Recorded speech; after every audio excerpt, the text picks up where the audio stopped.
Okay.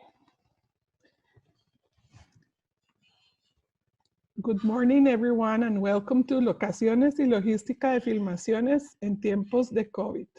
For the School of Sciences in Mass Communications of the University of Costa Rica is glad to introduce Laura Avila Taxan and Heather McLean.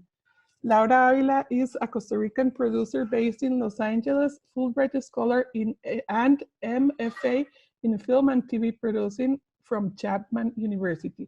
Her film, About Us, 2016, was the Costa Rican contender for Best Foreign Language Film in the 89th Academy Awards. Rosado Furia, 2014, received 7 awards at the Costa Rica International Film Festival and Ícaro, Central America. Aquí y Ahora, 2019, received a Work in Progress Award at the Viña del Mar International Film Festival. Women in Film in Los Angeles Finishing Fund, and was part of the 2018 IFP Narrative Lab selection. Laura has worked in Muntu, NBCU Telemundo in the Programming and Development Department, and has shot in different cities of the US, Costa Rica, Mexico, Colombia, and Peru for various TV shows. She also worked for 5 years as the director of print traffic in the Costa Rican International Film Festival and is working right now in that too. And was a TV host for 4 years and university professor at UCR. She works now as freelance producer, line producer, production manager, location manager, and a scout. Heather McLean has worked in locations for over a decade. She worked with such directors as Mariel Heller, Curtis Hanson, Lance Black, Lana Wachowski, Woody Allen, The Daniels, Dee Reese, and Boots Riley, to name a few. Her favorite part of locations work in the Bay Area is the variety of locations and the iconography of the city of San Francisco, and being able to support the role of on-location filming for both large-scale productions and independent cinema.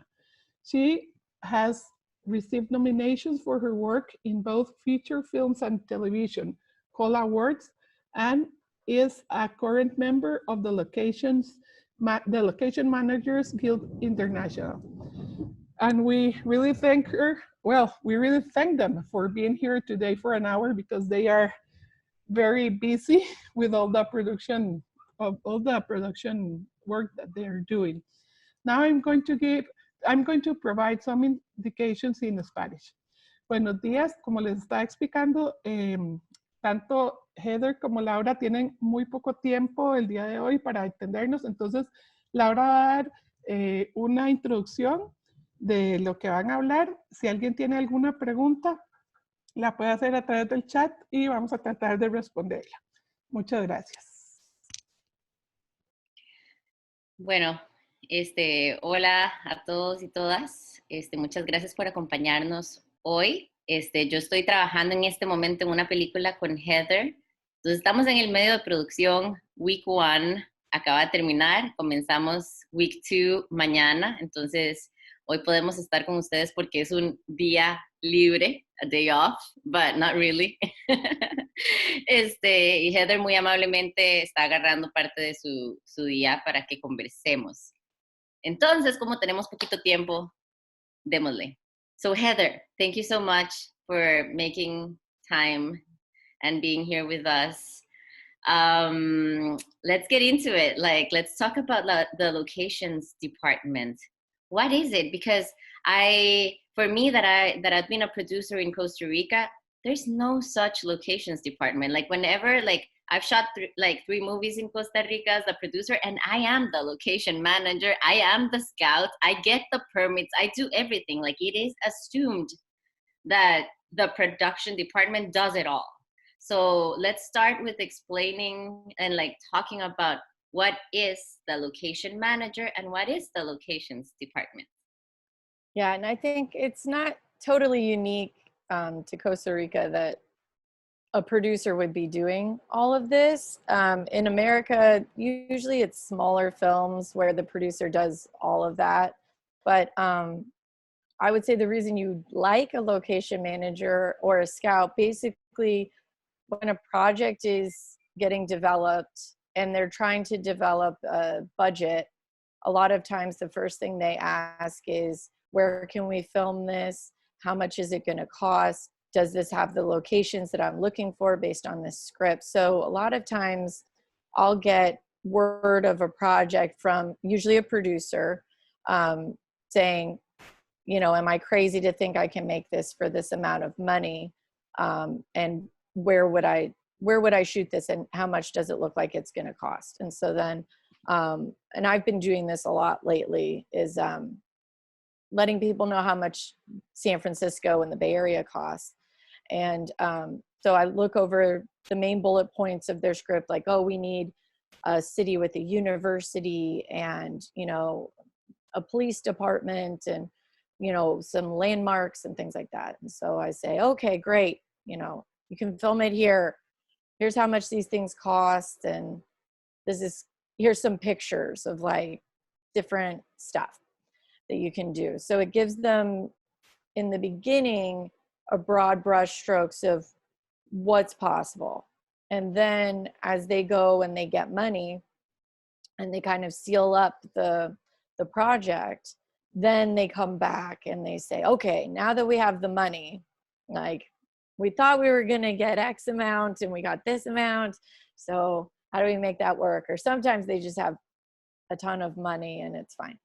So then I get to read the script. Then I get to go out, look for specific things that they want.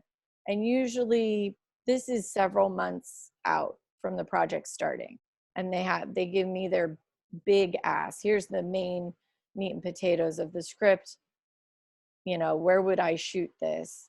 And then as they build their crew up, then we start real pre-production. And that's when basically we get into the real nitty-gritty of locations, which is less of the scouting and it's more about basically permits, all of the crew support. So we do all the fun stuff like trash and bathrooms and parking and, you know, where are you going to feed the crew and all that kind of stuff. So it kind of moves from very creative and interesting, and you work with the above the line people, kind of like, you know, how you do it with your producing, you kind of talk to creative, and then you get down to the nitty gritty, and then you're like working one-on-one with, feels like every single crew member, you know, has their wants and needs, and that's kind of what you do. So Heather, what are this, like, so you mentioned some of it, like, oh, like security, like what are all these things, logistical elements that location, like other than finding the locations and creatively thinking what would look nice on the screen and what would work, what are the logistical elements that the locations department has to get their hands? I would say, well, the project that you and I are working on right now, that one has a lot of fun logistics because we're in some remote locations. So, I mean, the first step, like you said, was security. So we're working in neighborhoods we don't really know personally. So you have to kind of figure out, how dangerous is this place? Like, am I going to need more security? Are we going to be safer or less safe? Like, what does that look like? The roads are dirt and they're small. So getting big trucks in there, we have to figure out how do we get the company in? Do we have to put rock down on the road and fill in potholes? You know, that kind of thing. Is there electricity? There bathrooms? Is there Wi-Fi? Things like that. So we're kind of, while production is dealing with rentals and getting the equipment, we're kind of the local experts, even if we're not local, to try to make sure a company can actually film. So yeah, like security, bathrooms, you know, safety stuff, cones. I'm gonna make a parenthesis. When we talk about the company, we're talking about like, yes, this esta compañía móvil, ¿verdad? Cuando hablamos de la compañía, es todos nosotros, es los camiones, los trailers, los actores, los productores, toda la gente, porque ya no es una oficina, ¿verdad? Entonces hay que pensar que una vez que estamos en el campo, on the field, la compañía, the company, somos todos. Entonces, ¿cómo movilizar la compañía? Por eso es que cuando se cambia de una locación de un set a otro, se llama un company move, porque realmente estamos movilizando la compañía completa, que es todo el equipo y todo. Okay, back to you, Heather. Security. Okay. Yeah. So, yeah, I don't know how much in detail you want me to go, but basically we do a lot of stuff. We have like vendors, we have local people that we hire to do different things. Like on this one, we've got tree trimming and housekeeping and all kinds of stuff. And of course, like now, you know, we have an extra layer of things we have to keep in mind because of all the COVID safety protocols. So what we used to do, there's like a whole another level of stuff we have to let's do. talk about COVID and this extra layer Yeah. that we've been having to deal with. Yeah. I think the hardest thing, you know, in different countries handle production and COVID differently. In America, it's kind of a mess, as with our COVID response anyways. But in California, there's the unions got really involved, and there's a lot of rules that each of the major unions have that these production companies need to follow. But for the film that we are doing, we're filming in Humboldt, which is a very small, I would say, mountainous rural community. And the reason they chose it was because they didn't have a lot of instances of infection, of COVID infection. So we had to integrate the protocol of what the unions are calling for, what the county health, you know, the local government requires, and then on top of that, just kind of hashed out best practices, which a lot of us don't really know because there's not very many big productions that are actually filming right now. So there isn't really a you know, a game plan. So we're kind of learning as we go a little bit. But a lot of it is just learning where the risk is at, you know, and how risky is it walking into a location like, say, a restaurant that we buy out for the day and nobody's in it from the restaurant, but then, you know, how do we clean it? How do we know that it's safe for people to work in, you know, things like that. So it's a little bit weird and difficult to know, like, are we adding risk to the package or are we making it safe for people? And this I find so interesting because you talk about how we're learning as we go, but we're trying to follow all these protocols to make sure it's safe. But I've been talking with filmmakers or production people in Costa Rica, and nobody's really telling us what we can or cannot do or should be doing. So people are trying, but there are no specific protocols. Like I see like what we're doing, and at least there is some kind of protocol. So like, why don't we talk about this a little bit? So, because like it can be kind of like some kind of point of reference. Because, for example, like in LA, before coming to work with you, Heather, in this movie, we were asking for like, the only thing we were asking for was like for any crew member or person that would come into the set to have a negative COVID test for 72 hours at least.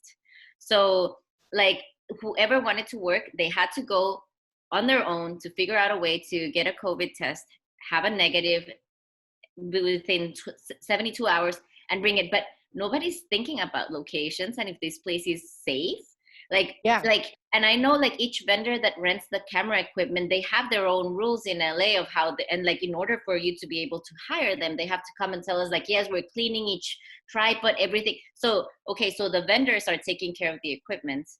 In order for us in production, in order to hire people, they have to have a negative COVID test for 72 hours. But we're talking about shoots that are 1 or 2 days.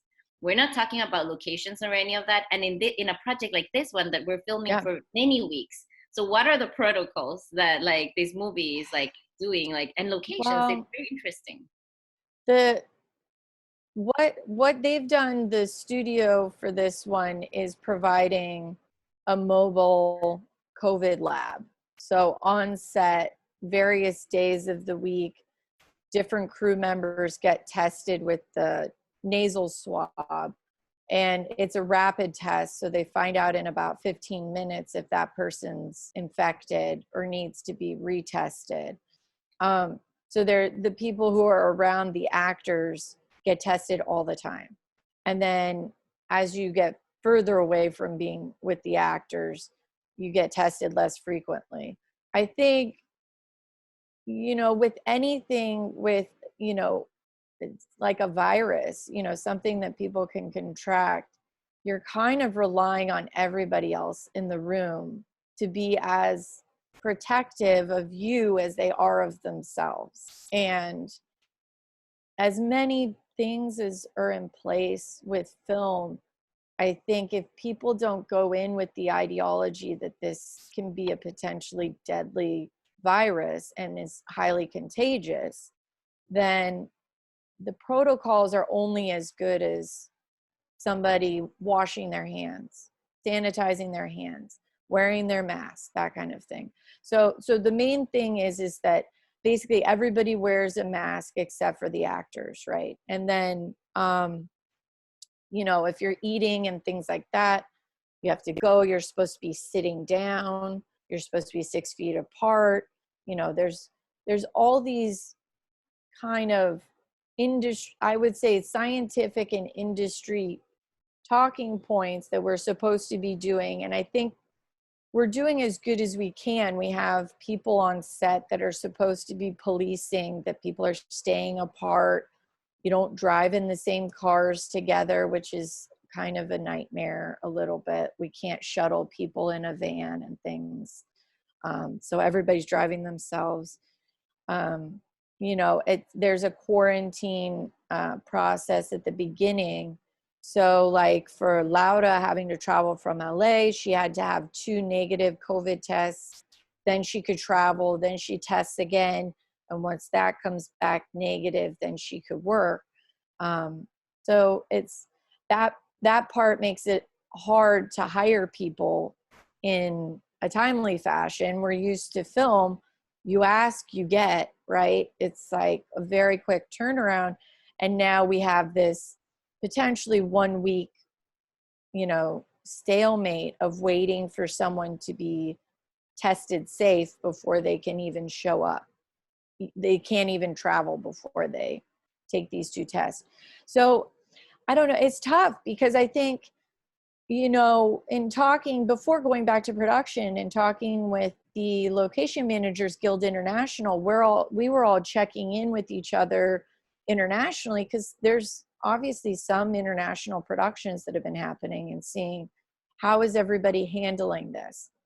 And every place is different. Even in California, like Sacramento, Lake Tahoe area, the county doesn't police the film shoot. So it's like you get your permit, they say, here's county health code, we assume you're going to abide by that, and then you're just kind of on your own. So I think as filmmakers, we have to educate ourselves and know what our personal safety is and how comfortable we are with that, and then take projects that are in line with what we feel is safe. And I think that's 90% of it. And this that Heather mentioned is also very important to, like, she talks about permits, right?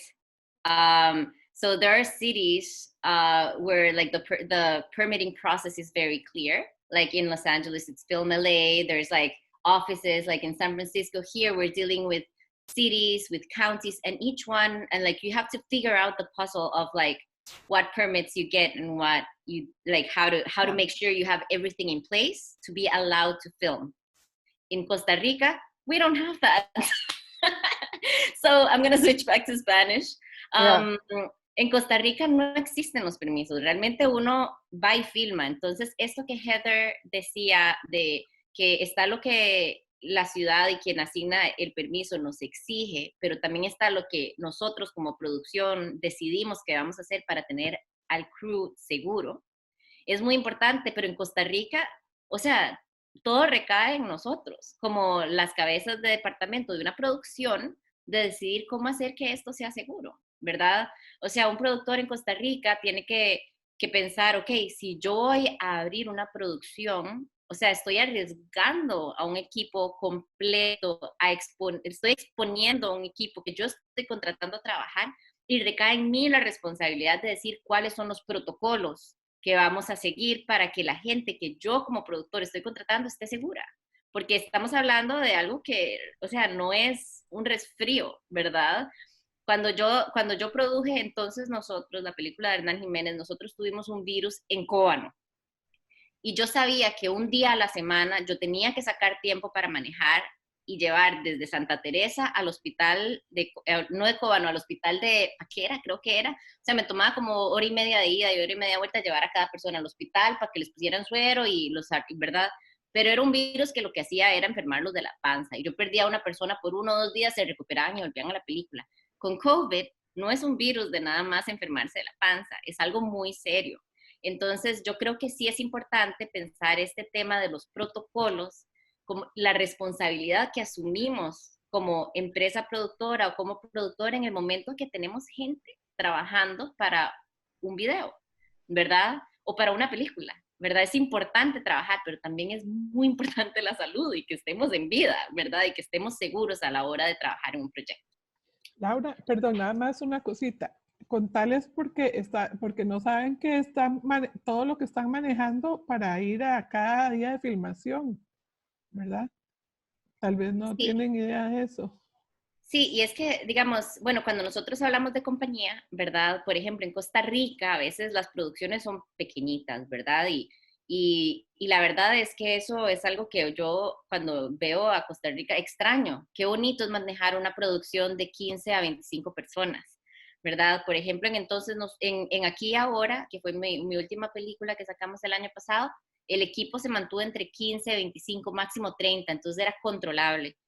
Entonces nosotros éramos un equipo de 50, 70, a veces días complicados podíamos ser 100, 150 cuando habían extras, ¿verdad? Esta película en la que yo estoy trabajando con Heather, ¿verdad? Estamos pensando que somos como, digamos que 70, right, Heather? Like we could be like around I think 70 so. people, I think ¿verdad? so.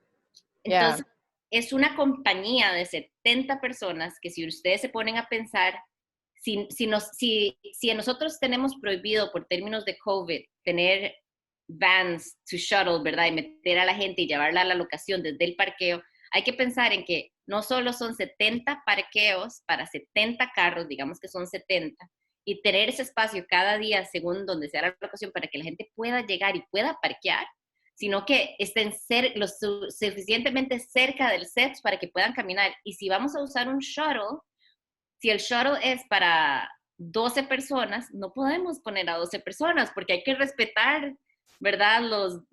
La distancia segura, ¿verdad? Entonces, posiblemente este shuttle de 12 personas va a llevar a 3 personas, ¿verdad? Entonces, si hay que hacer este montón de viajes para llevar a la gente, eso es tiempo y el tiempo es plata, ¿verdad? Entonces se complica. En el momento que la producción es más grande, se complica.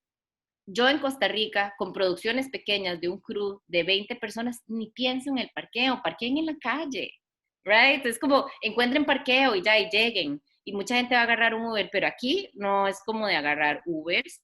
Hay que parquear los 70 carros, hay que ver cómo estas personas llegan y, o sea, es bastante complicado. Y si no hay parqueo, no se garantiza que la gente llegue y si la gente no llega, no se comienza a filmar, ¿verdad? Y con COVID es más complicado aún. Entonces, son como cuestiones que hay que tomar en cuenta cuando los proyectos se hacen más grandes. Y yo sé que en Costa Rica, digamos, tenemos proyectos grandes y proyectos pequeños, pero también existe la posibilidad de películas de afuera que vienen a filmar en Costa Rica. Entonces ellos están con esta expectativa de qué es lo que se va a hacer. Entonces, ¿qué tan listos estamos en Costa Rica para decir, ok, vamos a tener los trailers, esta es la compañía, vamos a tener los parqueos en orden, cómo vamos a movilizar a la gente y todo este tema logístico, que ya es un tema before COVID y ahora es un tema más complejo with COVID, right? Going back to locations, Heather, so we talked a little bit about the permitting, right? But then also when you were talking about when the movie is considering coming to a specific area, let's say it's a movie like the company is in New York and they are deciding to come to the Bay Area or here, Humboldt or somewhere, wherever in the world. Let's say they're considering San Francisco or Humboldt or Costa Rica. So exactly. they talk to location managers in the different areas to see what are the possibilities, how it looks like, what are the costs. And you mentioned also like this part of like dealing with the film commissions in each region. In Costa Rica, we finally have a film commission, but we're still trying to figure out what this person does.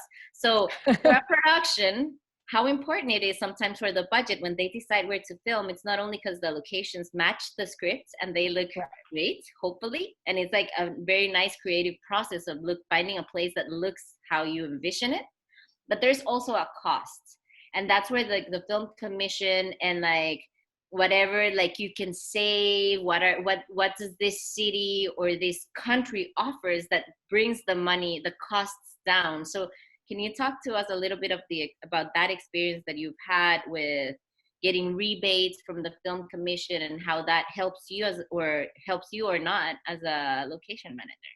Well, I mean, what I would say is there's a few different ways that people go about trying to budget their movie. Sometimes they know that they want a rebate because they know they can't make it if they don't have a rebate. So they look to rebate cities like New York or Louisville, I think, has one, or Georgia, or they try to get the California incentive, which is like a lottery. And a lot of people think they're going to get it and they don't. And then there they are with their movie and they're already over budget before they started. I think a rebate can be really useful in America when you're spending American dollars within America, because most places have unions, so that helps with that. Sometimes they'll choose cities that are not as organized, that don't have unions, but then usually the LA unions come with the gear and stuff. If they're going abroad, like Berlin is a big one because they have huge incentives. New Zealand, another one, huge incentives. Canada. Yeah. I lose a lot of work to Canada. But I think the conversion rate of the dollar is also really important. That's a rebate in and of itself. And cost of labor, between countries is going to make a big difference. So aside from just the rebate, I think the level of resources available in a given city or country is what's really going to start to get producers to think of these places as someplace to put their film. And, like San Francisco is a small-ish film city. It's not the big ones, but we do have a lot of local hires that are very good. And so having enough crew to have multiple big name projects at a time becomes enticing. So, and also having vendors in that city or in that country that mimic what they're used to in LA. LA is really like the gold standard. And so if there's a film commission that's wondering, what do I do to get people here? I think it doesn't need to be said that Costa Rica is beautiful. I think people know that, right? That's not a question. It's more them getting in their logistical mindset. Not only is it beautiful, but it's easy to film. Because already, like I don't know what the conversion rate is from the dollar, but I would assume that there's a pretty decent return on investment. If they bring US dollars there, they'd probably just save money, just even in the tourism realm with the hotels and stuff where they put people. So it's like, if it's a new film commission, they really got to get tied up with their hospitality sector. hotels, housing, all of that. Because the assumption will be that they're going to bring the majority of the crew in from somewhere else, and you have a handful of locals, but you mostly have LA, New York, whatever, international crew that come in. And once they get a few productions in there, then they start realizing, oh, I don't have to hire everybody out. I'm comfortable here. I've done a couple jobs here. We can get more locals up and ready and start doing that. Meanwhile, the money is still being spent in the country as far as, you know, basically hospitality, meals, that kind of stuff. That's always a big thing. And then you have your ancillary stuff that is, you know, food, the locations, you know, businesses will get some work if they, depending on what they go for. I would assume that the initial idea would be, oh, we go for nature. Costa Rica is going to be natural. It's going to be landscape. It's going to be, you know, the wilderness or whatever. You would do that because you can't find it in, you know, LA or New York. But then the next part would be the film commission should start pitching other unthought of locations that are really nice. Maybe some civic buildings. Maybe there's some large private properties that are just really gorgeous and are film friendly. Things like that, so that they can envision doing an entire film there as opposed to just parts. Because that's kind of what ends up happening is they do a lot of stuff in studio. They want to, you know, they want to stay close to their bubble that they know. And I think that's, I mean, to be honest, it's a very American mindset, if I'm totally honest, is that I know what I know. I don't know what I don't know. And I'm more comfortable with what I've done before. So Americans tend to take what they know and place it on other countries or others, you know, they kind of take them and insert it. And if they can't see what they're used to there, it doesn't register. It's not really the same with other countries that come to America to film. They'll bring some of their system, but they get it because they travel more usually with their films, you know. So that would be some suggestion. No, and I can see some of that, like, because before filming, like working with you, Heather, in a place like Humboldt, like I had been like trying to get projects to film in Costa Rica, you know, and we lose them in many ways because of vendors and being able to provide things that American or Mexican projects want. Like there was a project from Netflix, like it's a series of a Mexican show, and we tried to, like, I really tried, and they really tried to help me bring it to Costa Rica so we could do the spin-off. They did it in Colombia eventually, but one of the main things is, like, in Costa Rica they were so afraid that the camera that they wanted to film with, there was only two. And they were like, okay, we have this camera, and then if like this camera fails, you have another one. And then if we want a second unit, and what if we don't have access to that camera? And then it's like, and I can tell, like with the budget, I was like, if you, like, there are rebates in other places to film in other locations, but in Costa Rica, and I would tell them, like, if you give me the budget that you have with the lowest budget you got, give it to me and I'll make it, like, I'll make it happen, right? Like, kind of like to be, and you can kind of do that. But then what if they're asking, like, for trailers for 10 actors? Because, like, that was the first thing they asked me, for trailers for the 10 main Mexican actors. And I was like, okay, Don Paquito here, can you rent me your RV trailer? Fulanito acá. I was told that you have 3 trailers, like traveling, like tourism trailers. Can you rent them to me? And then I was like, okay, I have like 7 now for these dates that may be available, but like I don't have 10. I don't have 10 trailers. So that happens with equipment. That happens with a lot of things. And so it's kind of like I think this is good for us in Costa Rica to know what, like, people are expecting, or how things are being done. Like, and for me, it was very interesting in Humboldt, and Heather can talk about it. Like, with like some things we don't have, and we can like bring from LA. We can bring from LA in a couple of days, like in a truck. We can bring it from San Francisco, the Bay Area. It's a day in a truck.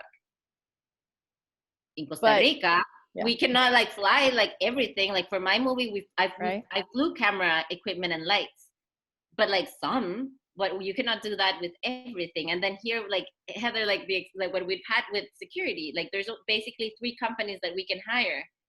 One didn't work. Now we're working with the other. The other option we have are friends. So it's not like unlimited resources. And that would happen in Costa Rica too, right? So how has it been, Heather, for you to deal with vendors here in Humboldt? Because I think that can relate a lot to Costa Rica. Well, I mean, the movie we're on, the budget is not good anyways. So it's, you know, the asks are only half-hearted because they don't even have the money when we can get the stuff. What I've noticed is there's a lag time between a company or a city or a country opening up and saying, we're going to put more effort into filming, and when the industry actually starts really coming in a big way. And the ones that I've seen succeed, it's because they build like a studio, right? And then a lot of LA vendors flood into there and leave their stuff. So they buy extra stuff. The LA company leaves their stuff there, and then they go back to LA until that city, you know, starts having more industry, and then their stuff's over there. And they're like, no, guess what? I've got my, you know, stuff over there. And it happened in Hawaii also. A lot of locals, what they would do is, especially if you're like on an, you know, in more remote, the company doesn't want to ship a lot of stuff back. Once they pull everything in, they don't want to ship it back. And so locals would be smart to keep all that stuff, and then they rent it out. So now you've got like all this free stuff that the movie's left behind, and then whatever movie comes through next time, you've got that stuff. But I would say with Humboldt, the hard part is because it's rural, they need a lot of the stuff that we're asking for. And because there's fires, like California is completely on fire, that is really limiting drastically the amount of resources that we have, like bathrooms. We're supposed to have a bunch of hand washing stations for COVID. We can't get those. I had the same problem when there were the fires in Napa a couple of years ago, because we were doing the movie Wine Country, the Amy Poehler comedy. And I was in Calistoga. I couldn't get any road crew to shut down the streets. I couldn't get signage, barricades, nothing, because it was all being used for these massive road detours for the areas that had burned out. And so it's, you know, I would say even in California, you're having these same problems. You know, there's a resource shortage simply because the whole state is on fire. So you know, you pivot, you know, you figure out how willing unions and workers are to accept the fact that stuff is not available. I think that's the hardest part. Sometimes productions, they drink the Kool-Aid and they're like, we get it. We're on our own out here. We're just going to power through it. Other times it's just, all they do is just chirp, chirp, chirp. And they get so mad about stuff. And you're like, what can I do? I can't do anything about it. So I would say Humboldt's not totally dissimilar from a lot of filming locations that people go for a specific look, you know, that isn't LA or New York or Georgia. Yeah, the closest that we've had in Costa Rica with having stuff being driven towards Costa Rica was with After Earth, the Will Smith movie. Yeah. But that one was not like that was we were able to make that happen in Costa Rica, not because we had everything and like we were like making them save money. No, like in that one, like Will Smith really wanted to shoot in Costa Rica. Either we had everything or not. So they had like trucks driving from Mexico with the trailers and stuff. They had things from Mexico driving all the way through Central America to Costa Rica, and they paid for that. So like there are movies that have the budget and can do those things. But I think like for us in Costa Rica, like that's an exception. Like that's not. But that's how you get started, though. That's how San Francisco gets its sea legs. Is you prove that you can have a major production. For San Francisco is having multiple major productions at once because we don't have sound stages. So we could never we'll get Marvel, you know, we'll get like 2 Marvel projects at a time, but we'll never get all of production because we don't have the sound stages. So they shoot them in Atlanta and then they come out and they do the San Francisco work. But to get the visual of San Francisco as San Francisco, that's, I mean, that's where you guys should be at, is like, how do we get more content that says it is set in Costa Rica and it is actually filmed there? And that's what the film commission should be doing. And that's kind of the work of a location manager too. Like for me, I like working in the Bay Area. So I always try to get people to think of Oakland, California as an actual destination. And it's been, before COVID, it was actually getting a come up. But now with COVID, like nobody's filming anything. But I think it's perception, you know, industry perception, and just getting, you know, people at festivals and stuff to just be talking as they're creating these scripts or thinking of projects. How could it be rewritten for Costa Rica? You know, how could you take, you know, maybe like white American content and make it Costa Rican and more inclusive and more interesting and things like that? I feel like that's something a location manager can help with, is perception behind the scenes when you're not on a project. Say, you know, hey, I went and visited this place and it was so great. You could film all this great stuff there. And then, you know, the rumor mills go and like for Location Managers Guild International, they do FAM tours, which is basically countries or cities say, hey, come visit us, location scouts, come visit us. We'll give you the grand tour. We'll show you how easy it is to film here and how great it is. And then it starts those rumor mills. So that's quite popular. Heather, I wanted to have you give some advice to these upcoming filmmakers and communicators here in the room, because something that I like, there is something that I will not forget one day. Like, well, like based on, so for example, for permits, like, and I want to use this example to them because it's like movies that we actually shot in Costa Rica, like Entonces Nosotros, the Hernán Jiménez movie.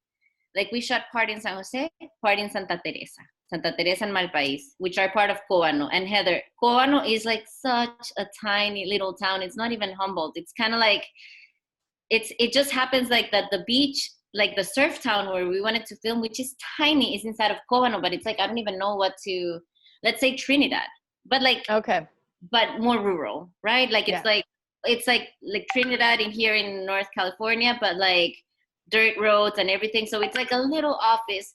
Of course, they're not going to know about film permits. Of course, they're not going to know about what they need to request for us because movies have never filmed there. But I'm doing this co-production with a US company. So they need to see that we're permitted. So I go to the Cobano little office that is actually a house with a flag outside and it says like that it's like the city like office. And I tell them like I'm filming, and I brought them like a letter that said like I allow that ready for them to just sign it and say like we're allowed to film, right? And that's something like that you can do. But in San Jose, it's a little bit more complicated. San Jose is where all of these guys that are with us in the room are, and where we film most of the things.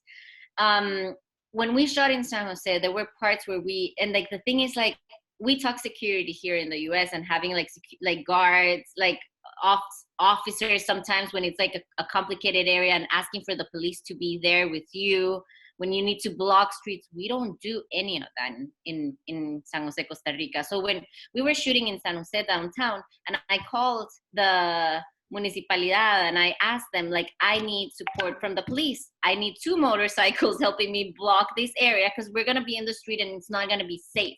So I demanded it. If I had asked for it, like, how can you help me? They don't know how to. So we have to get ahead of the game and tell them like what we need and ask for them to give it to us. Because if we ask for permission or ask them what's the best way to do it, they will not know.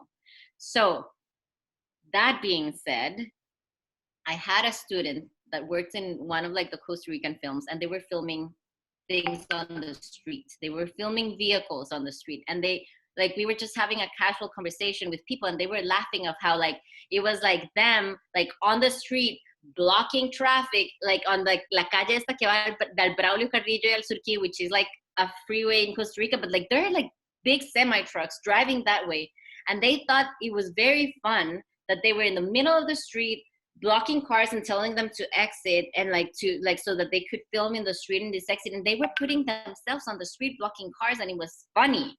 And I was like, oh my God, why would you risk yourself and your people to be on the street blocking cars and like trailers to telling them what to do? Like, and it's like, and I get it, like we don't have other references. So like in that, I was like, I told my students when I came to a class after listening to that, I was like, if you're gonna do that and the city is not providing it, or nobody's telling you that you have to have officers like blocking, official officers like traffic officers blocking the street for you to get a permit and do it safely, what are the things that you have to do? Like, I was like, you ask for it and you say like, I'm blocking the street, I need your support. How much would it be to have 2 officers that are helping me direct traffic or blocking a street so that it's safe and nobody gets atropellado, right? Run over.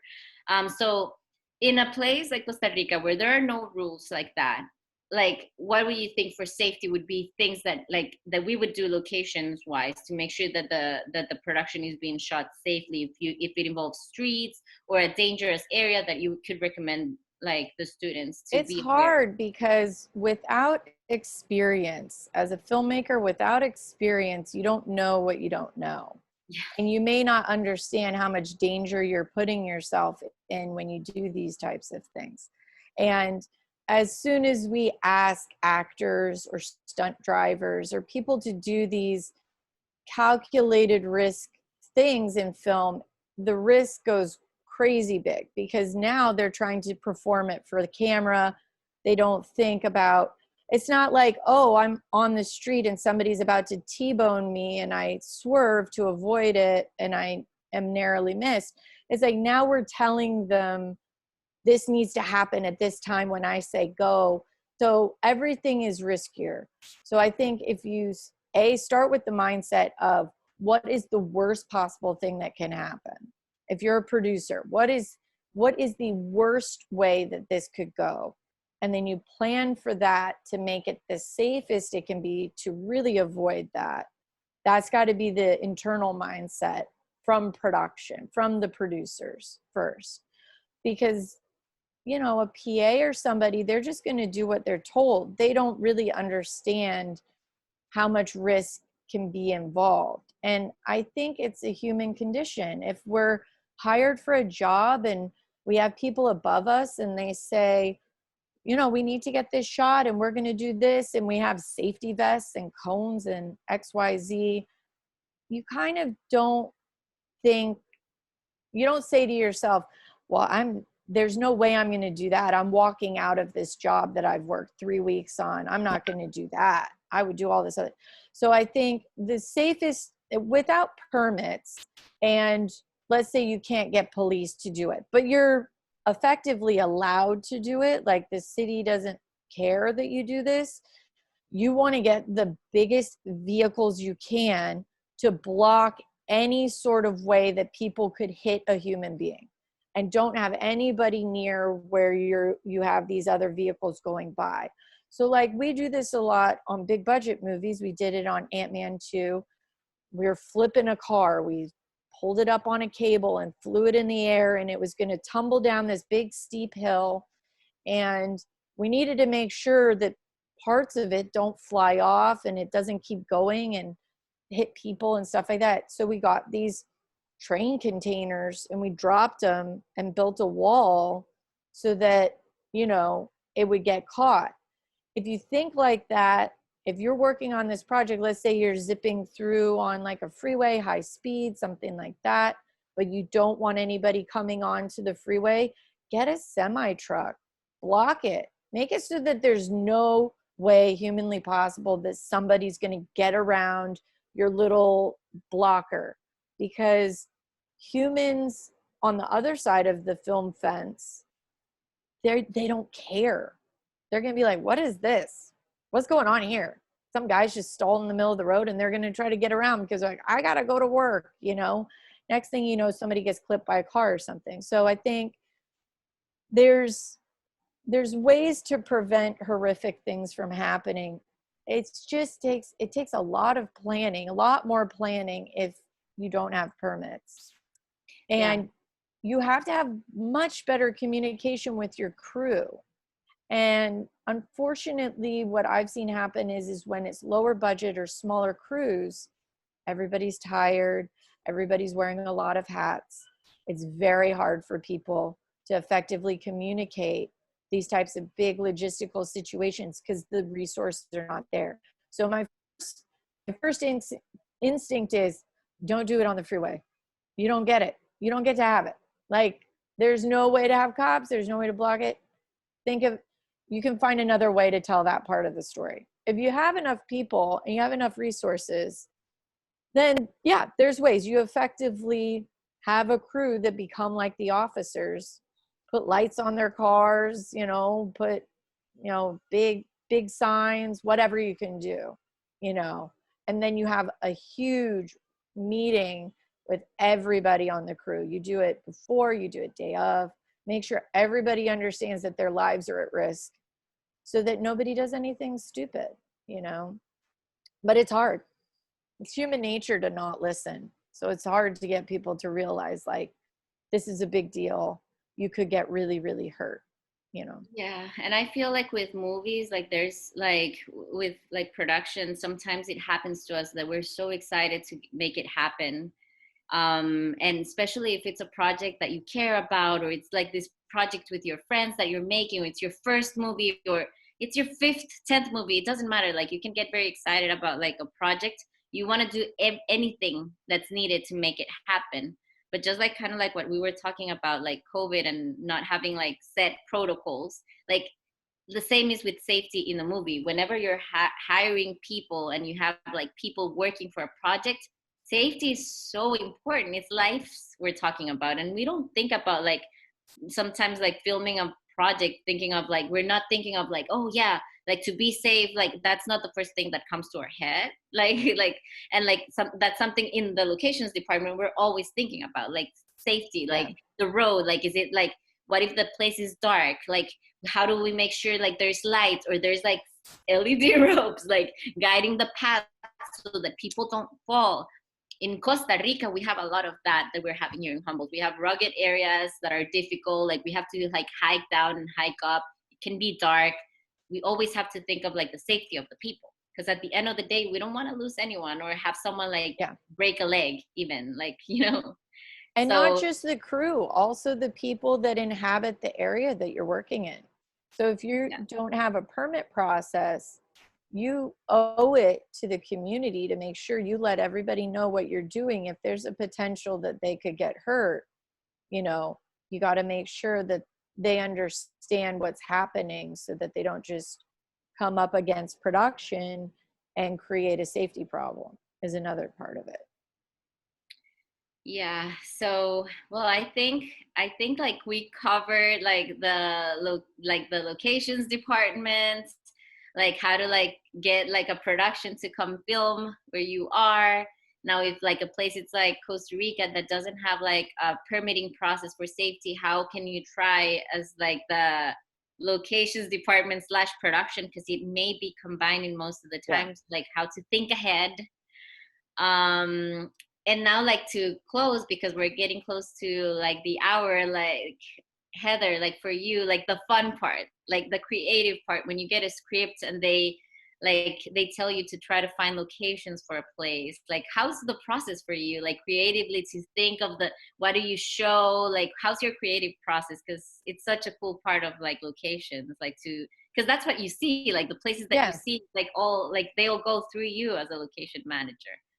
So I think the interesting part is what's similar between people just starting out, directors who are first-time writer directors, and then people who've done it a ton, and you know, is that you try to figure out when you first meet them, what's their preconceived notion? What do they have in their head? Because a lot of times they have something they've been thinking about that they assume exists, and it may or may not exist. And so then after you kind of profile them that way, then you figure out, okay, how do I make this look good? Maybe open them up to some different possibilities, but also make it easier to film.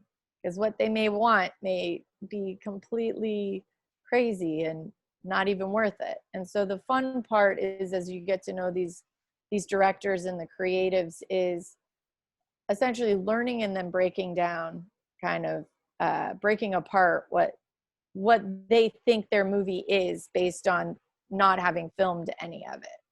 So that's the part I like, because then I get to insert little bits like, well, I was thinking maybe this character, to make it look different than this other house, what if they were like this or whatever. Sometimes I shoot myself in the foot, because then I'm like, why'd I bring that up? Now I have to like find this house, they didn't like my first one that I thought was a surefire deal. So now I got to go find another one because they like this idea. So, which is kind of the problem I'm in right now with this movie we're on. Like, why did I mention the style of house? So mad at myself. Do you have like a story of maybe like with the creatives, let's say like the director or producers, like having an idea like with the writer of the script, and you having like an idea of how like it could become better, like with this location that or like, have you ever like, I don't know, do you have like a fun story of like kind of like a perception of how they envision the location for the movie could totally change to something else? Yeah, well, there's a couple recent ones. There's a Netflix series that they're still filming, but they auditioned 50 US cities because they knew they were going to film in Melbourne. They were going to do the whole thing in Melbourne and then just have a few little bits and pieces. So they finally get around to me, and I'm like, Oakland, like, do Oakland. And they didn't even think about Oakland. They were thinking about San Diego or Sacramento as the California cities that they would go to. And I'm like, Oakland's amazing. You should do it. And so then they only gave me a few little bits and pieces.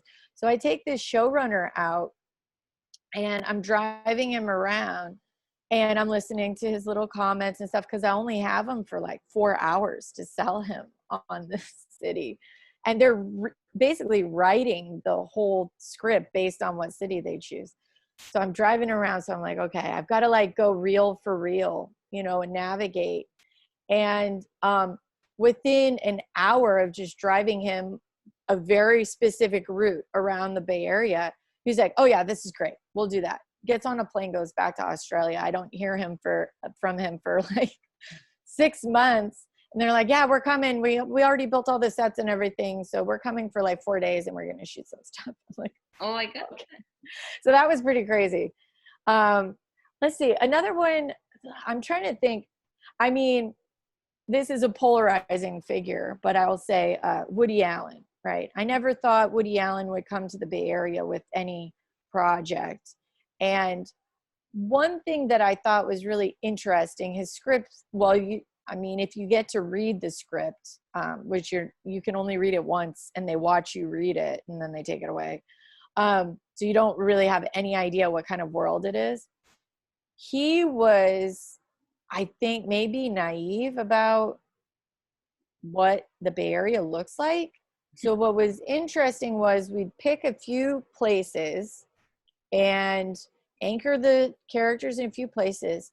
And then he really fell in love with the Mission District, which is like Latino, a lot of murals, colorful murals. And, you got grocery stores and Victorians and all this kind of stuff. And so the way he worked was, we found out, because he doesn't take bridges and he doesn't go through tunnels. So we took him where public transportation rides on the street, and literally the whole movie is actually real. If you watch Blue Jasmine, how they navigate the city is on an above ground Muni line, which is hilarious. Wow. Because I was trying to figure out, how do we scout with this guy that won't go in a tunnel? Because our trains travel and then they go underneath. So how am I going to get this guy from A to B? He'd have to take the F line, you know, around the wharf, and then he'd have to hop off and take a bus, take that to the end Judah, and then he could take it. And sure enough, that's exactly what we did in the movie. She's like, gets on a bus, she gets on the Muni, like, to navigate this world. So we connected the Mission District to the Sunset District via public transportation. And that's that how one, the shots, and that's what you see on the screen. yeah, we actually used the Muni line as a company move. We loaded all of our stuff into several Muni car trains, all of our equipment. So they filmed in one. And as we were filming the transportation scene, we then got off at the end of the line with all of our gear. And that was where our house was for the second part of the day. And so I felt a little bit proud of I was an assistant on that one. So I felt a little proud of myself that I thought of that. Because I was always trying to get people to use Muni. And sure enough, they used it and then scouted based on that. It's very weird. That is very interesting. Yeah. Well, I think we reached our hour. Heather, thank you so much. Thank you no so problem. much. I know you're so busy. Like, de primera mano. I'm hitting the road. And now she has to drive 5 hours back here to Humboldt to keep. I know, right? Thank you so much for making the time. I know you're very busy. Oh, no problem. And you're far, and this means a lot to the University of Costa Rica, Escuela de Comunicación in particular, with all of these guys that are joining us, that are people that are creating images, video, telling stories. So this is all very interesting for everyone. Thank you so much. Yeah, no problem. This was great. Marijen, no sé si... Thank you very much for coming and talking with us. And you're welcome to come back whenever you want to talk more about all your adventures in filming and everything. And hope you have a good trip back to your house today night. Oh, thank you. Thank you.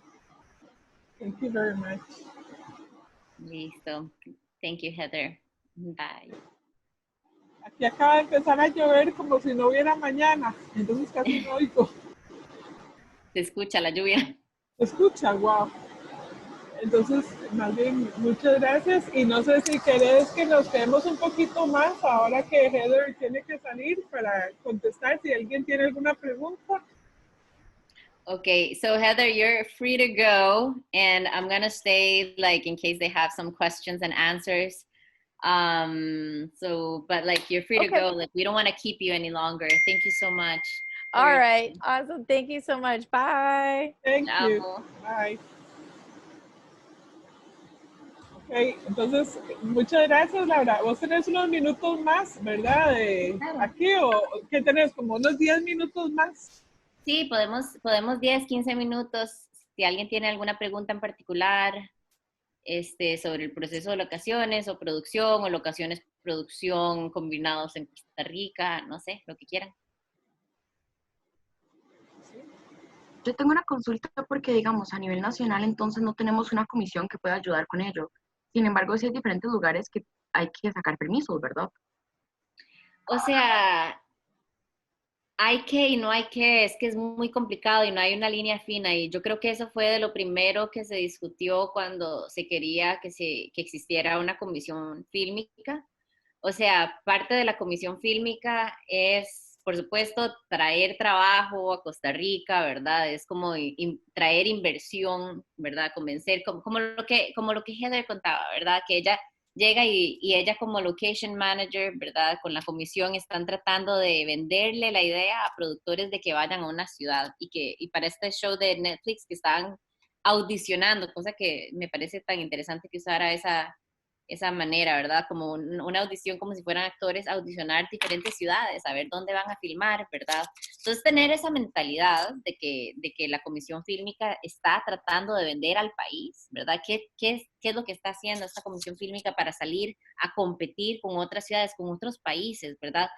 En ese sentido es como bastante fuerte porque, digamos, nosotros competimos con Hawái a nivel de look, ¿verdad? Y Hawái está súper posicionado ya. O sea, Jurassic Park dice que es en Costa Rica, pero lo filman en Hawái porque ya por años ya tienen todo eso súper armado. Y digamos, Hawái es de las ciudades más caras, es de los lugares, bueno, ciudades, es de las locaciones más caras donde filmar. Nosotros podríamos ser la más barata, pero no tenemos toda esa infraestructura, ¿verdad? Entonces, ¿cómo generarla? Entonces, volviendo a tu pregunta, la comisión fílmica debería hacer eso, pero también debería de ser ventanilla única. Y eso se habló desde antes de que se armara esta comisión fílmica. ¿Cómo hacer que a través de la comisión fílmica haya una ventanilla única para poder regular y unificar un sistema de permisos y de logística para una filmación? Eso yo creo que no se ha estado haciendo.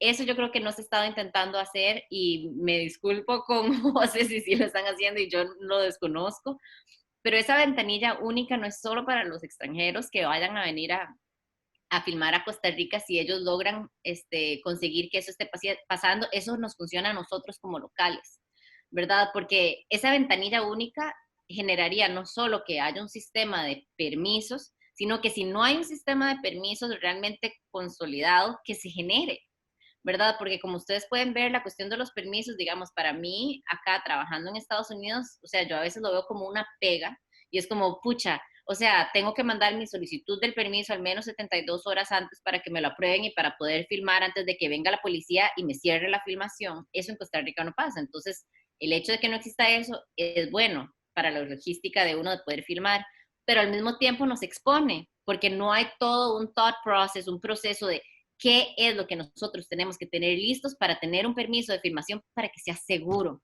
Y seguimos exponiéndonos. O sea, y es que es eso, no podemos deshumanizar el trabajo porque, uy, qué chiva, es una producción, no. O sea, es peligroso. O sea, tenemos gente y podemos poner a gente que le caiga una luz encima, ponemos una gente y puede pasar un carro y atropellar a alguien, ¿verdad? Entonces, ¿cómo hacer todo para que esté el permiso, pero no solo pensándolo en tener un permiso y un papel firmado? Es que para tener un permiso uno tiene que tener en consideración varias cosas para que el permiso se asigne. Eso es lo que de fijo no hay en Costa Rica, ¿verdad? ¿Qué es eso que tenemos que tener para garantizar que la producción es segura y que estamos contemplando todos los elementos para que la ciudad diga, ok, sí, esta gente está siendo responsable, va a tener oficiales aquí, va a tener conos acá, va a bloquear esto, va a avisar a los vecinos de la cuadra, de las 3 cuadras alrededor de esa plaza donde van a filmar que esto está pasando y que va a pasar eso y que van a haber fuegos pirotécnicos para que la gente no se acerque y que la comunidad esté segura, ¿verdad? Ese tipo de cosas, cuando las ciudades o los barrios o las municipalidades no nos los está exigiendo, es donde nosotros como productores tenemos que pensar, y es lo que hablaba un poco Heather, es como, ok, si no nos están exigiendo las cabezas de la ciudad, no nos están exigiendo, o del barrio, no nos está exigiendo a nosotros qué hacer para que el barrio, o la ciudad, o el pueblo esté seguro, ¿cómo nosotros vamos a hacer que sea seguro para la gente del pueblo y para nosotros? ¿Verdad? Yo creo que eso es lo principal de los permisos. Los permisos no es solo nada más como para tener un papel firmado y que la ciudad diga como si tienen permiso de filmar. No, el permiso se asigna porque nosotros ya cubrimos todos los supuestos checks de que vamos a hacer las cosas bien y de que tenemos todo en control. Y es que nosotros, yo siento que en Costa Rica hemos filmado tan poco para no habernos expuesto a los accidentes que las industrias acá, ¿verdad? O en otras ciudades donde la filmación es una industria, han pasado o sea, y empiezan a pasar accidentes y ahí es donde empiezan a existir las regulaciones, ¿verdad? Porque obviamente uno no quiere empezar a perder personas que trabajan más de 12 horas y se quedan dormidas y se van por un guindo, ¿verdad? Que tal vez no está rotulado, no se sabía que a qué horas estaban los horarios del tren y están filmando y viene un tren y pasan accidentes, ¿verdad? Entonces ahí es donde sería importante, yo creo, y creo que es como lo que hay que, la importancia que yo veo de tener esta conferencia o esta charla o ¿cómo se llama? Este conversatorio, es de que la cuestión de las locaciones sí es bonito e importante la parte creativa de elegir dónde se filma y qué se ve en la pantalla, pero está toda esta parte detrás, ya sea del departamento de locaciones o el departamento de producción que hace las locaciones en Costa Rica, de pensar qué significa filmar en estos lugares bonitos, ¿verdad? No solo para tenerlo, para estar con el permiso de poderlo hacer, sino que ese permiso realmente lo que significaría es que estamos pensando hacia adelante para tener a nuestro crew y a la gente alrededor de ese set seguro, ¿verdad? Y que no solo cuando se filma, sino también cuando nos vamos, ¿verdad? Que pues vamos a llegar a un lugar y que va a ser seguro, vamos a filmar y el lugar va a estar seguro y nos vamos a ir y la gente va a llegar segura a la casa, ¿verdad? Porque en especial en producciones que son de más de una semana, pues uno se empieza a cansar mucho, ¿verdad? Trabajar 12 horas al día por 5 o 6 días a la semana en el campo es cansado y uno empieza a sumar semanas y se cansa aún más. Entonces pensar siempre en la seguridad, que a veces uno por emocionado de hacer películas se le olvida y es muy importante. Por dicha, gracias a Dios en Costa Rica todavía no hemos tenido ninguno de estos accidentes, pero sería muy bueno tratar de pensar antes de que alguno de estos accidentes pase, pensando en cómo es que las industrias afuera lo están haciendo, ¿verdad? No para generar más tramitología o hacerlo incómodo, pero para tener a nuestra gente segura. Laura, ¿y cuál otra locación puede tener características de alguna manera similares a Costa Rica en Latinoamérica y que se haya utilizado como un Bueno, yo perdí un destino? proyecto, bueno, la serie esta de Netflix que yo peleé, o sea, y estábamos entre dos, y yo realmente traté tanto de traerme era de Club de Cuervos, el spin-off que se hizo pequeñito del asistente, y la idea era que se iban a diferentes ciudades, a diferentes estadios de fútbol en México, y yo así les mandé fotos del Estadio Limón, el Estadio El Saprissa, ya todos los diferentes estadios del Estadio Nacional y todo como para simular que eran diferentes ciudades en México y que ellos iban en este tour de fútbol, pero lo filmábamos en Costa Rica, ¿verdad? Ese al final lo perdimos ante Colombia, o sea, estadios de fútbol que se vean como de diferentes pueblos latinoamericanos, cualquier lugar de Latinoamérica podía competir con nosotros. Al final se van a Colombia porque es una empresa con la que ya han filmado, conocida como Dynamo, con quien filmaron Narcos. Ahora ya no solo Narcos, están filmando un montón de cosas, pero en ese momento esa era nuestra entrada, porque querían tratar de abrirse a otras compañías más pequeñas para no depender solo de esta compañía y apenas estábamos comenzando. Ya ahora, digamos, están filmando con un montón de compañías en México, un montón de compañías en Colombia. Y ya Costa Rica no entró y realmente parte de eso era como que a nivel de infraestructura les dábamos miedo porque estábamos todavía muy verdes, muy pollitos, ¿verdad?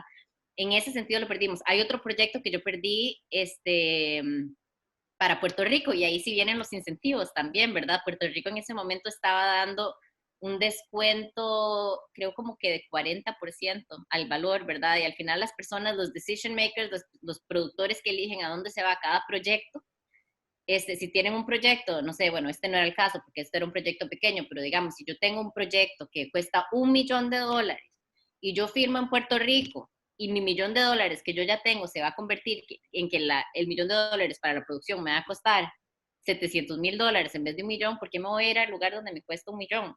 ¿Verdad? Y ahí es donde yo, como Locaciones, productora, tratando de traer proyectos a Costa Rica, yo les decía, ok, ¿cuál es el otro país que están considerando? Es Puerto Rico, es 700.000, ok, yo se los hago con 700.000, denme ese presupuesto y yo trato de conseguirles un descuento inmediato, negociando con la gente de contrato, negociando con las locaciones, negociando con las cosas, negociando con los vendors que me alquilan los equipos, que me den mejores precios para competir y el descuento no lo da el Film Commission, porque nuestro Film Commission no está dando rebates, sino que lo doy yo como productora. Lo que pasa es que hay una cuestión de confianza y una cuestión es tener a un país diciendo, les damos el descuento y va a costarles menos, a que sea Laura como La Producciones diciendo se los garantizo. Y aunque yo sé que se los puedo garantizar, yo no soy el gobierno, ¿verdad? Entonces hay como una cuestión ahí que por eso es importante generar esta lucha de que sí tengamos esta representación y que se pueda hacer el trabajo de conseguir producciones, pero también, como decíamos ahora, de que se genere esta ventanilla única, que genere los permisos necesarios para garantizar que nuestras producciones locales sean seguras, ¿verdad? También. Y Eso fáciles. sí, claro, Y pero eso fáciles. es una labor que sí se puede hacer directamente desde las personas que están involucradas en Costa Rica, o sea, por supuesto con la ayuda de gente que tenga tanta experiencia como vos desde el medio internacional, pero también desde aquí creo que hay que dar mucho este trabajo, ¿verdad? O dar la lucha para que eso suceda, porque no tiene mucha lógica que se vayan producciones que perfectamente se podrían estar haciendo aquí para otros países. Sí, y de hecho yo inclusive para esta serie de Netflix, que uno de los principales problemas eran los trailers para los actores, y es que de verdad, o sea, lo que decía Heather es verdad, digamos, obviamente a veces es más cómodo tener una casa completa en vez de camerino o un trailer, ¿verdad? Que son cosas que nosotros a veces hacemos acá. No podemos tener trailers para los actores, pero tenemos una escuela con 3 aulas y entonces agarramos el aula de cada escuela como camerino para los actores, ¿verdad? Pues, pero los actores ya están acostumbrados a tener trailers de camerinos, ¿verdad? Y ir a su trailer y ahí tener su afuera como... Entonces hay que estimular a lo que ellos están acostumbrados. Entonces para esto yo dije, bueno, si me lo dan, ¿qué persona, qué inversionista, qué empresa estaría dispuesta a invertir y comprar 10 trailers? Y yo les garantizo que si estamos filmando esta serie en 8 semanas, 2 meses, 3 meses en Costa Rica y les vamos a pagar por los trailers por al menos la mitad, pero casi que los trailers van a estar pagados y ya vamos creciendo como industria, ya existiría una industria que va a tener trailers para la próxima película, ¿verdad? Es eso nos está pasando ahora en Humboldt. Como tenemos tantos incendios en California, no había una empresa de baños portátiles, de estos baños o trailers con baños, que pudieran darnos servicios, porque todos los baños estos, como los azules que ponen en Zapote, no sé cómo se llaman, los porta potties, los baños azules individuales, que ponen en construcciones, en Zapote, en Palmares, están para los bomberos. Por supuesto que es más importante tener estos baños asistiendo a los bomberos en los incendios que para una película, ¿verdad? Entonces, al final lo que hice fue tener una conversación con una señora que brinda servicios y los tiene todos para que ella comprara 2 trailers, cada uno de 4 baños de Los Ángeles, yo adelantarle un mes de pago para que ella pudiera hacer la compra y de un momento a otro ayudábamos a una empresa local a crecer, ¿verdad? Y de hecho ahora estamos necesitando más baños y va a traerse otros baños, entonces va a terminar esta empresa no solo alquilándonos a nosotros los baños, sino teniendo 3 trailers de baños que no tenían. Eso sería lo ideal para Costa Rica, ¿verdad? Si yo hubiese logrado conseguir esta serie, que viniera y de un momento a otro una empresa invierte y tiene los trailers para los actores de un momento a otro para la próxima película que quiera venir, ya tenemos una empresa con trailers, ¿verdad? Ya tenemos más empresas con cámaras, ya tenemos más empresas que brindan servicios de catering para la película. Entonces, yo creo que ahí es donde nosotros tenemos que apuntar como pequeña comunidad de producción, ¿verdad? Tratar de ir viendo qué es lo que las industrias necesitan y ver nosotros cómo vamos generando esa infraestructura que permita que gente pueda también filmar acá, pero también eso lo vamos a desarrollar nosotros, filmando más cuestiones locales para nosotros prepararnos y tener más experiencia nosotros y poder ofrecer los servicios también para gente de afuera, o coproducciones, o hacer proyectos y que si vienen de fuera contraten a más locales también. Bueno, Laura, muchísimas gracias de verdad por todo el tiempo y bueno, toda la gran y valiosa información que nos has dado. Yo creo que sí, que hay mucho trabajo por hacer, pero yo creo que se pueden hacer muchas cosas y teniendo como esa visión también como de empresas que puedan irse desarrollando, pues se pueden ir generando proyectos que ayuden a que la empresa nacional o la industria del cine nacional vaya creciendo. Pero sí, creo que esa parte como de visión estratégica que tienen que tener ustedes como gerentes de locaciones y asistentes de gerencia de locaciones es uno de los aprendizajes más importantes de los que nos vamos después de esta charla. Y de ahí, ¿no? Muchísimas gracias de verdad por sacar el tiempo y pensar en nosotros y aquí estamos siempre dispuestos a abrirte estas ventanas, por supuestísimo. Más bien, si conseguís a otra gente de la peli, sería genial para que hagamos otra actividad, ¿verdad? Benjamín tiene una pregunta. ¿Querés poner el micrófono? Que tenemos no, creí que Benjamín tenía una pregunta, pero no. Pero no, súper, más bien un milloncísimo de gracias por estar siempre tan camiseta puesta con la escuela y por todo de verdad, te agradecemos muchísimo y nos vemos pronto. Vale, muchas gracias por tenerme hoy. Muchísimas gracias. Muchas gracias y que te vaya muy bien. Saludos a todos los que los acompañaron. Muchas gracias. Saludos a todos. Gracias. Bye. Gracias.